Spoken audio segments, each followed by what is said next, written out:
of his Vatican II Church. The new Mass of the Vatican II counterfeit church puts man in the place of God by having the priest face man instead of God during the liturgy, and by orienting the entire worship toward man instead of toward God.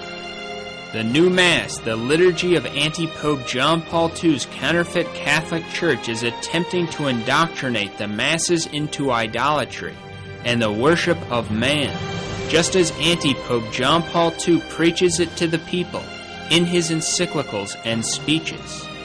Therefore, those who are attending the new Mass must come out of it if they want to save their souls. Those who accept anti-Pope John Paul II as a Catholic, or his false Vatican II Church as the Catholic Church, must accept the relevant facts and change their position. And those who are donating money to priests or organizations which hold that anti-Pope John Paul II is the Pope must cease immediately if they don't want to perish in hell with the Antichrist. All must return to the traditional Catholic faith and the profession of all its dogmas. When our Lord Jesus Christ came the first time, most people expected the long-awaited Messiah would be a temporal ruler. They expected that the Christ would be a king who would physically conquer the earth. But the true Messiah, our Lord Jesus Christ, told us that his kingdom is not of this world. The kingdom of our Lord Jesus Christ involves something much more significant than the fleeting things of this world and the passing prestige of secular monarchies and powers. The kingdom of our Lord Jesus Christ concerns the eternal life and the eternal death of man.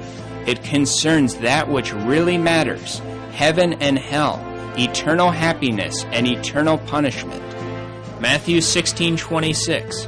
For what doth it profit a man if he gain the whole world and suffer the loss of his own soul? And the Antichrist fully understands this. He knows that all that matters in the end are the souls of men, and that is why he has come, not for lands and kingdoms, but for souls to damn them. That is why the Antichrist has not come as most expected, not as a temporal ruler who conquers the earth, but as a religious leader attempting to conquer the spiritual kingdom of Christ. Thus, the Antichrist has not come preaching violence, but peace. He has come not in the name of war, but in